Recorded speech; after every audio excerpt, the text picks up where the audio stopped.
Hey guys, welcome to my little introductory video about the track that I just released, To Us. I am joined here by Bryce, and we're going to do a mix and master breakdown session, which you're joining us for today. A little bit about myself. I am Deborah, but otherwise I'm running as Creative Nini / Nini on my musical accounts, I suppose. I've been doing songwriting for a while. I studied it for university, and this is me doing something with my degree. Want to introduce yourself, Bryce? Yes, I'm Bryce, and I studied with Deb at JMC, and yeah, I produce and engineer. And I love working on amazing songs, just like the song we're going to talk about today. Cool. So in terms of how we got into contact with each other, it actually started from a little trip that we did with our uni JMC.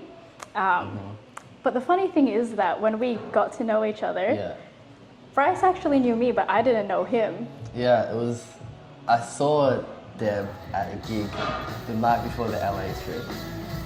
This cool ass bass player filled in for, who was it? I saw her and I was like, me and my friend were like, wow, this bass player's awesome.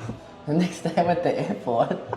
And then we saw each other there. And I was like, no way, because I didn't expect anyone I know to be on there. But you know what? Very, very happy accident. Not much of an accident, because it's worked out to us here. Hey, But let's get right into the track. So, if I had to talk about this song has been in the Deborah songwriting dumpster for years. It's a very well overdue birth, honestly, as well, but it took me a few months, got my marbles together, did all my demos and stuff, and I sent it to Bryce. But I want to know, what was your reaction to the demo when you first heard it? I think the demo when I first heard it was in Los Angeles at LACM. True, I forgot about that. We were, what was it? It was like a feedback session with some cool A&R people. Yeah.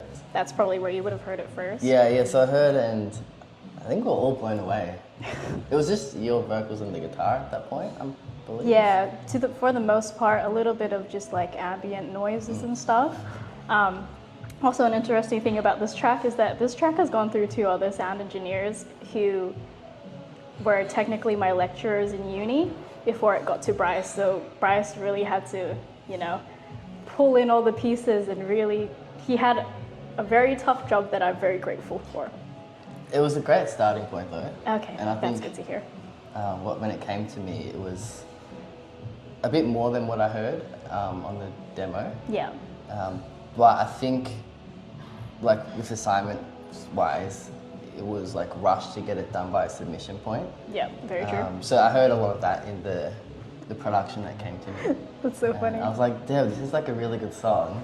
It's just spend a little bit more time, like, let's not mix it yet. Let's go back and do some production on it and get it to like that place where you want it to be.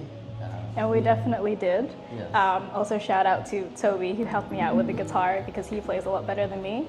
He also has his own tunes on Spotify, which I will link, so check that out. But part of that spending time on it process was quite a few months, quite a few sessions where we were talking about the track and we were kind of revisioning it, and we were looking at what we wanted to re-record and stuff, because there were quite a few off harmonies, because I won't say I'm a stellar vocalist, but I tried my hardest. Were there harmonies when you gave it to me initially? There weren't, were there?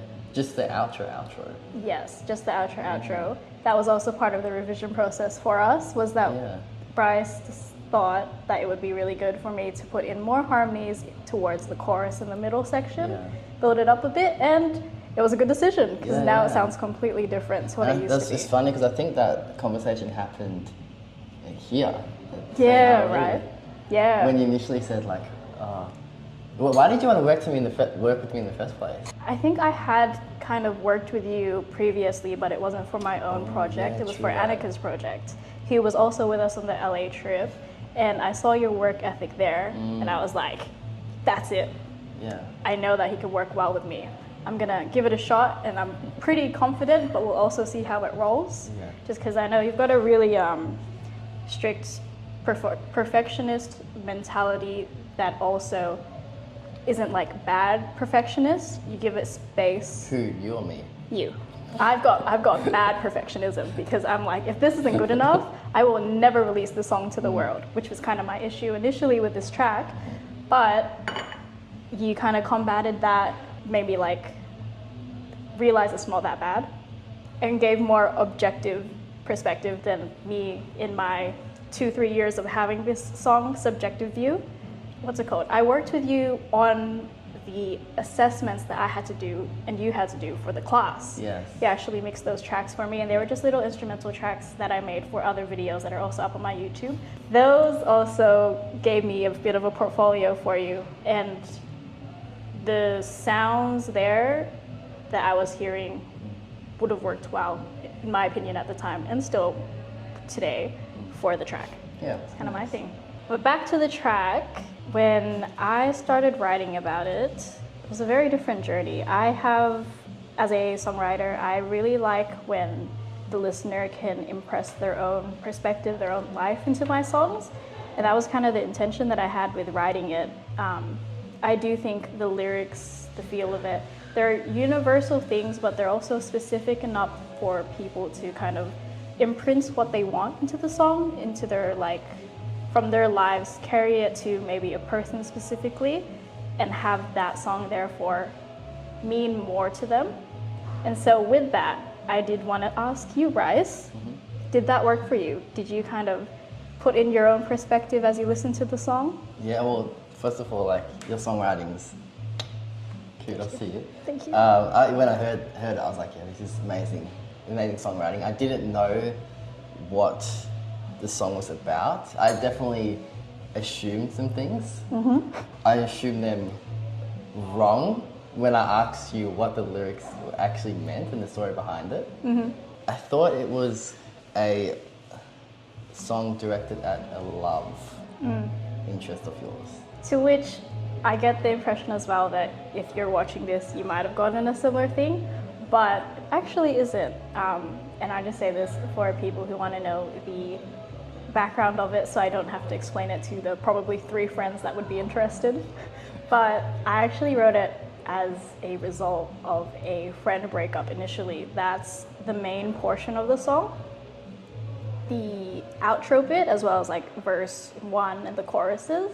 Verse 2 actually is more inspired romantically in context of today's me, but it also still plays into that friendship breakup as well. But that's a little bit about the song. Yeah. Cool. We'll end that there? Yeah. Yeah, let's end that there. I'm just checking to see how much battery I have. Yeah. Is this recording? No way. No way!